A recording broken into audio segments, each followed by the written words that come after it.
From foreignpolicy.com, Blinken authorizes U.S. embassies worldwide to display BLM flags. That's great news. A new directive comes while the United States commemorates the anniversary of George Floyd's murder. They say Blinken has announced, the U.S. Secretary of State, U.S. embassies around the world to fly the BLM flags and banners, according to an internal cable reviewed by Foreign Policy as part of the administration's response to the one-year anniversary of the killing of George Floyd. The State Department cable gives chiefs of missions who head U.S. embassies and consulates worldwide blanket written authorization to display BLM flags and banners as appropriate in light of local conditions. There you go. What? Wait. Oh. They're going to be flying the Black Lives Matter flag at our embassies and consulates. This is the fist? The power fist? Could be. They want The Marxist organization hell-bent on destroying the United States. We are going to fly their flag. Who won? Who won? We have lost. It's over. Let me show you some. Let me show you some images. So here we have Black Lives Matter, and you can see the raised fist, the red salute. See another flag with the red salute. There's the red salute. And a lot of people say, "Oh, Tim, here's some Black Lives Matter, red salute, red salute." And people say, "Oh, it just means black power." And I'm like, yeah. And then Nazi salute means white power. I don't care what you think it means. When the Chinese Communist Party swear in a party member, they raise their fist in the red salute. They still do. And so a lot of people don't seem to understand that it is the anti-fascist salute, just like the Berlin Wall was the anti-fascist protection rampart. It is called, that's what it was called. It's the red salute. And just because other groups have peripheral support for communist ideology does not change what that symbol means. Like we mention this often, but it's ancient Hinduism, the swastika. It was inverted. I don't care. It's a Nazi symbol. There you go. Symbols can be taken over and they can represent bad things. You're not going to come to me and raise your red salute to communist authoritarianism and have me be like, oh, did you mean something else? So now think about this. American embassies and consulates will be flying symbols of communism. Well, they can, right? That's what this says. They're encouraging them. Blanket authorization to fly the flag. So yes, when they raise the flag, blanket authorization saying if you want to show your fealty, you better step up and do it. It's optional, of course. Optional. If you don't do it, then you might as well be that guy that got fired from the Space Force for saying that Marxism is taking over the military. Yeah, I don't know where this goes. Other than it's terrifying. I am a little bit more upset tonight than usual because I just keep thinking about. I read the text. Okay, the text says disrupt the nuclear family, disrupt the capitalism society, deconstruct and disrupt American culture. It's in the freaking literature, and we're gonna fly their flag.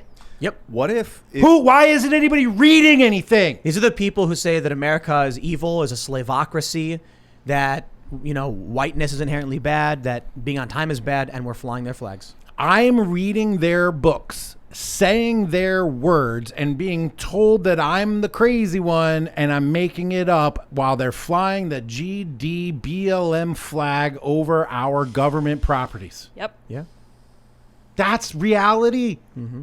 And it just... Jack exploded. I just exploded. I did. Sometimes I've just had enough. I think I'm a little emotional because of this medical procedure thing that people are doing right now and the pressures that I think it's just feeling. the heat in the room. People It's like 85 in this room right now. People are feeling and the tension and the drama and the peer pressure and the coercion and the lies and the misinformation and the lack of effort and the lack of agency and the lack of personal accountability. And just pushing that all off on everybody. The whole thing is about pushing it all off on everybody. We got to pop this zit. You know when you squeeze a zit and it hurts? This critical theory thing is like a painful zit where you squeeze it and it hurts and it's sore because nothing's coming out. But if you get it just right, it stings and it explodes and then back to normal. It's wishful thinking, but too many people are cowards. Too many people and they're pushing them the wrong way. They're pushing and they're bruising it and they're breaking blood vessels because they're not getting the stuff out. Most people are cowards. Yeah. That's true. Republican Party, especially, it's comprised of like 85% cowards. I mean, dude. Nancy Pelosi comes out and Kevin McCarthy drops to his feet and drops to his knees and licks her feet. Yeah. And then Ilhan Omar comes out and says a whole bunch of ridiculous nonsense, and Pelosi's like, she's fine, it's fine. I mean, the GOP establishment itself, especially so. I'm not here to criticize everybody in America, but the truth is that like common people, again, It's about where do you put your energy. And in the past, it was made more sense to focus more on things that might be a little bit more in front of your face. But today, it makes sense to pay attention to things that are a little bit bigger picture, because your family is at risk. Your family is at risk. This is not about different marginal tax rates. This is not about tariffs. This is not about contributions to foreign alliances or even oil. It's about the very fundamental nature of who we are as a country, our definitions of justice, our system of applying prestige and resources. It's coming apart, and people aren't paying attention, and no one believes it. And it's also, for a large portion of this country, a question of your immortal soul, which is one of the bigger issues that I find interesting, is that, Christians are particularly inactive as well. And many churches are flying BLM flags too, like in DC. Totally. So they're adopting a moral framework which eschews Judeo-Christian values completely. Yes, I've heard, I am not a churchgoer, but I have heard often stories that the church has become woke. Yeah, well, not all of them, but a lot of them. But a lot. In a way, in that the institution isn't really a reliable defender of the things that we're interested in. No, the church is not. The Catholic Church is a business. And it's a business that functions off of control. That's not, and they're ceding control. That's kind of the point. Yeah, I feel like they're giving up their own moral tenets to a moral-less framework. Christianity is wonderful. It has a lot of wonderful tenets, but the church itself is a dangerous business. And there's a much bigger church that they're bowing to. Any so church. What do you think happens when they give all their power to an even worse and evil institution? At the very least, these churches gave us, as I often cite, Blackstone's formulation. But the moral framework of wokeness is sacrifice for power. So you could be a good woke-fearing ideologue, and they will sacrifice you at a moment's notice for power. Look at that woman on the board of the schools in Sacramento or whatever. She was ragging on Asians all day and night. Why? Because they said to. Because they said Asians were white adjacent and had power and privilege. Then they realized there was power to be made with the Stop Asian Hate movement, so they threw her under the bus immediately, and she fought and she resisted, and they canceled her. Because she's a bigot. I want to point out and call out some people, some shout outs though. These guys in Loudoun County are really fighting for it. Oh yeah. That's not too far from here. They're really fighting for it. There's people good skate park there who are really, Ian Pryor is leading a team of parents, and they're really working hard to fight back against this. They understand. They're woke. And you know what? These people in Loudoun County that are fighting this, they follow me. They follow you. They're listening to us. Good. What are they doing? Fighting back. They're trying to recall the school board. They're trying to get rid of all the woke stuff out of their curriculum. They're trying to keep parents, right? Their parents. They're trying to keep like advanced mathematics and things like that. They're fighting back. So these are not the people I refer to when I say most people are cowards. No, I know. That's These what are I'm the saying. opposite. I'm saying I want to shout these people out. I want to give them the recognition that they deserve, and I want other people to see acts of courage. That is an act of courage. What's happening in Loudoun County? Follow these people.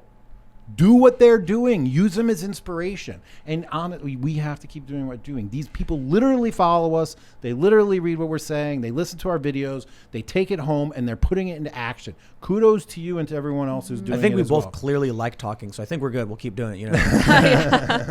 I'm having mixed emotions about it because About talking?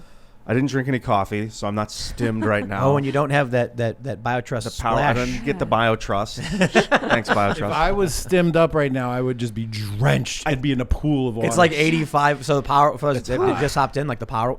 For those that just I don't know popped why I in, wore this the big power's heavy been shirt. out for a while. Yeah. We might get cut off at any moment because we're running on multiple battery backups because we're smart, over here at Timcast. I just don't know what to say about this. Like, I'm trying to picture a situation where we get this outer layer of crusty crap that sloughs off, like the critical crap that just eventually just falls away, and the United States is there again. But I can't imagine that making it get worse. It's never will been make perfect. it get better. It's never been perfect. It's always the fight that we are having has always existed. Civil rights. The civil rights movement was a fight for individual liberties and anti-discrimination, and a lot of these things were opposing ideology.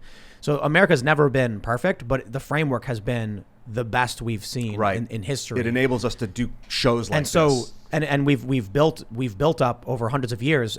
We've been getting better and better and better. We've had some bad moments. I think everybody really hates Woodrow Wilson. I think Michael Malice, for the most part, he was like, that's what he said, The right? worst Wilson? president of all time. Yeah, Mega okay. fascist, signed the Federal Reserve. Federal Wilson, Reserve and all that yes. stuff. So there's some we've been exploited, but Right now, illiberal ideologues, once again, moral authoritarians, are trying to seize power. And the true individualists, the true classical liberals, those who believe in life, liberty, and the pursuit of happiness, have to keep fighting because authoritarians always want to steal power. It was Dave Smith said that Woodrow Wilson was, but I think Mike Malice said that FDR is the worst president of all time, which I was very surprised at. Michael Malice was talking about World War I. Woodrow Wilson High School is my local high school in Washington, D.C. They're going to change the name to Ruth Bader Ginsburg High School. Great. He wasn't the greatest. Yeah, I actually like that, you know. Do you like that name change? Woodrow Wilson seems like a pretty bad dude. He's in the Federal Reserve Act. Yeah. Yeah, Ruth Bader Ginsburg's all right. That's probably a better trade. Don't agree with her on her rulings, but, you know, Woodrow Wilson seems pretty bad. Federal Reserve, not a good thing. Not a good thing. So, and the Fed. Is this partly because the government was co-opted in the early 1900s by the Rockefeller? I don't know, but if you think about it like this, if you give everybody a voice and there's enough voices saying the wrong thing, then they can make the wrong thing be what's happening in the whole country, and that's what we're getting right now. So I wonder about the power of that. It's time to start beginning exploring post-liberal options. Post-liberal? But what do you mean by that? Post, whatever we got going on right now. So you think this is the democratization of communication has enabled bad communication? The democratization of communication has destroyed public resonance. We used to all resonate together, mostly because we were on the same narrative, and that same narrative came from just a handful of people. Walter Cronkite, or whoever owned a handful of newspapers, or whatever the case may be. Jimi Hendrix. Explosion of communication from the many to the many, and now we are no longer in resonance, and we will never be back in resonance ever again in the way that we used to. So, you know what we really need is maybe like if a bunch of people are watching, say, a political show, it's live, and this is what we need to hear more of. They should share the link. They should take the link and smash the like button, and then take the link to that show and share it with everybody so that we all get on the same page, start learning about what's going on, and then look, that is not just a cold, shameless plug. Smash that like button. Sure it is. But I just got DMs right now from a parent in Loudoun watching us right now saying, I'm watching you from Loudoun. Thanks for shouting us out. Yeah. Good, absolutely. If you share this show and share our content, more people will find out and more people will step up. It's not a galactic size exaggeration to say that you can help save the fate of this country by sharing the show. Well, but it's like that. No, much you can true. do it fast too. Think about it this way. Have you ever gone into private mode on YouTube and then have you ever gone to like a private tab and then opened YouTube? Sure. And what do you see? Not me. No, you see a bunch of weird weird corporate YouTube nonsense and mainstream music. So regular people aren't seeing any of this. And if people don't know, how can they stand up to it? How can they understand why it's bad? So that means if you do know, just click share. I'm not telling you to go preach on a street corner, holding up a I Am a Gorilla t-shirt, being like, you must watch Timcast. No, you just be like, hey guys, check out the show. Let me know if you like it. Just send it to 2 or 3 friends.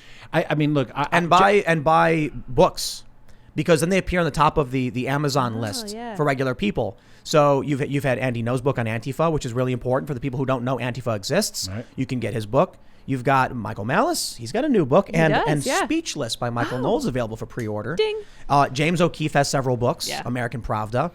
Democrats are deplorable. That's also a good one by one Jack I don't know Murphy. about that one. That was not so bad. Not so bad. Democrat to deplorable. I'm not trying to tout my show too hard, but I do consistently get people saying, look, this show's woefully unsubscribed and underviewed. And I know for a fact we're having, just like here, just top-level conversations with high-level government officials, philosophers, activists, academics, et cetera, et cetera. You got to share it. We got to share it because we literally are all in this together, and we all have a part to play. Think about it this way. The religious say you have to preach. It's like a core tenet of many religions to preach and spread the word. And the woke, not only do they preach and spread the word, they threaten violence against those who reject it. So think about what we're up against. We're saying life, liberty, pursuit of happiness, objectivity, work hard, plan for the future. They say those things are bad.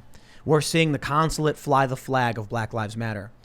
If you take issue with these things and you believe, no. If you believe that 2 + 2 does not equal 5, then you need to start talking about this, because they are teaching your kids, your nieces, your nephews.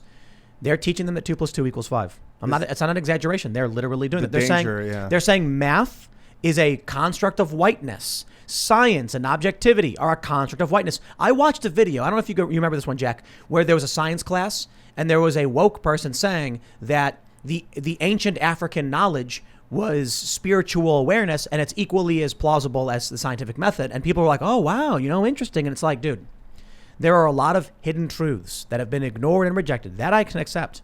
There's like, we talked about the anthills where they funnel heat out of the ant colony. And then, tribes in Africa figured that out and they could build, houses that were cooler. So there's a lot of things we have lost. But that doesn't mean the scientific method, a framework of control and discovery, is whiteness. It's just like math. Yeah. 2 + 2 = 4. You can change the definition of the words. You can say flub plus flub equals flob. But if they represent those quantities in the same way, it's basically absolute. Thanks for checking out this clip from the Timcast IRL podcast.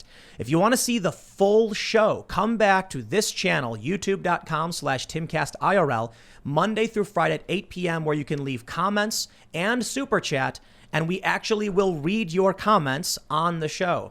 Don't forget to like, share, subscribe, and if you want exclusive members-only content, segments you can't get anywhere else, go to timcast.com, become a member, and we even have full bonus episodes. Thanks for hanging out, and we'll see you all next time.